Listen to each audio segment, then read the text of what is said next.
So every Monday morning we see the headlines, right? Which movie won the weekend box office?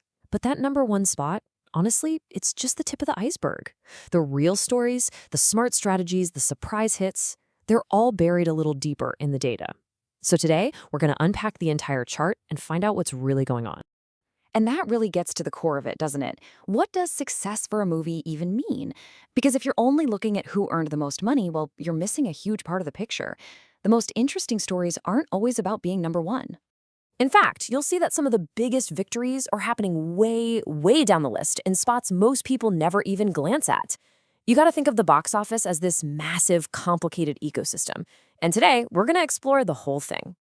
And just to give you a sense of the scale we're dealing with, look at this. The number one film this weekend raked in over $41 million. Okay, makes sense. But the movie in 10th place, less than $3 million.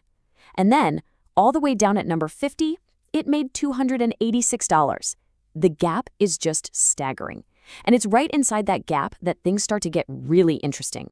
But okay, first things first, let's start where everyone else does, with the titans at the top.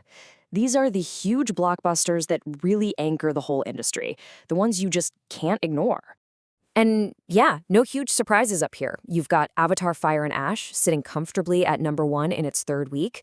But check out Zootopia 2 at number 2. It only dropped 2.5% from last weekend. I mean, that is an incredibly strong hold. It shows the movie has real legs and audiences are loving it. And this number, this is the power of a true blockbuster. That's $364 million in total just domestically for Zootopia 2 after only 6 weeks in theaters.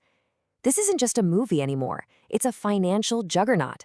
It's a cultural event that basically defines the entire market. All right, now for a totally different kind of success story. Let's shift our focus and look at the films that made these enormous leaps up the chart this week. These are the big movers. Okay, take a look at this movie, The Plague. Last week, it was way down at number 26, playing in, get this, just 2 theaters. This week, it rocketed up to number 14, expanded into almost 600 theaters, and its weekend earnings just exploded. So what is going on there? How does that even happen? Well, this is what happens, a nearly 1,600% increase in one weekend. And no, that's not a fluke. It's a very specific strategy.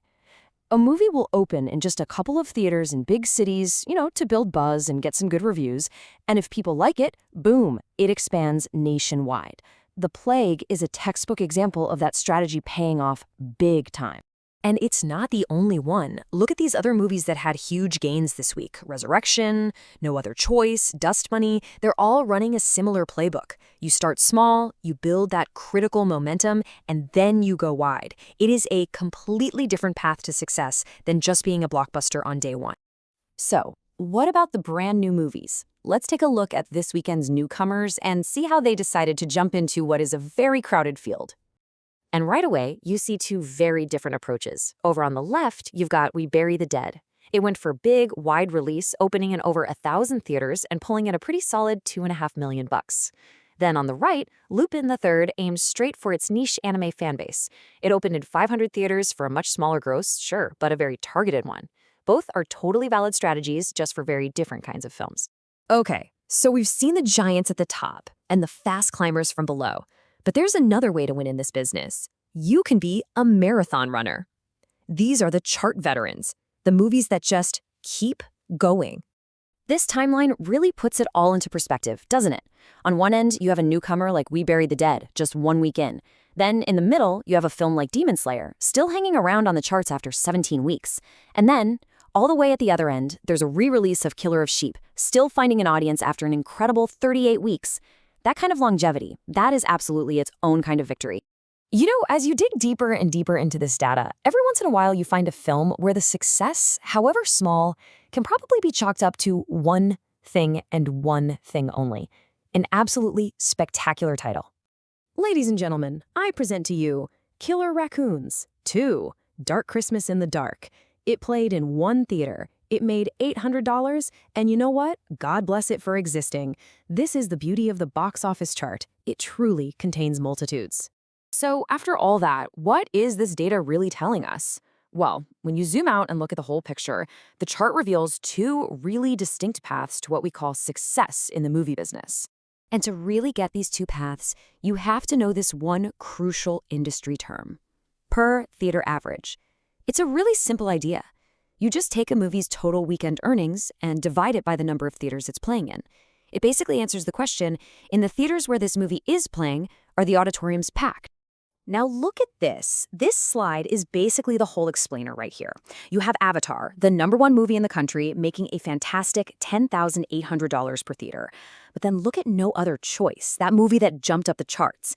It only played in 45 theaters, but it made over $22,000 in each one. On a per-screen basis, this tiny indie film was more than twice as successful as the biggest movie in the world. And here's the key. Both of these are massive successes, just on completely different terms. So what's the big picture here? Well, first, that financial gap between the top and everyone else is just enormous. But more importantly, success isn't just about the total money made. That per-theater average tells a very different and sometimes more important story. It shows us that a film can succeed with a huge opening, a strategic expansion, or just by surviving for the long haul. It really is a diverse ecosystem with all these competing strategies at play. Which kind of leaves us with one last question for you to think about. If you were the one running a studio, which bet would you make? Would you go for the high-risk, high-reward swing on a single, massive blockbuster? Or would you rather spread your bets across, say, 30 smaller, more targeted films? The data shows there's no single right answer, just different ways to play a very complicated and fascinating game.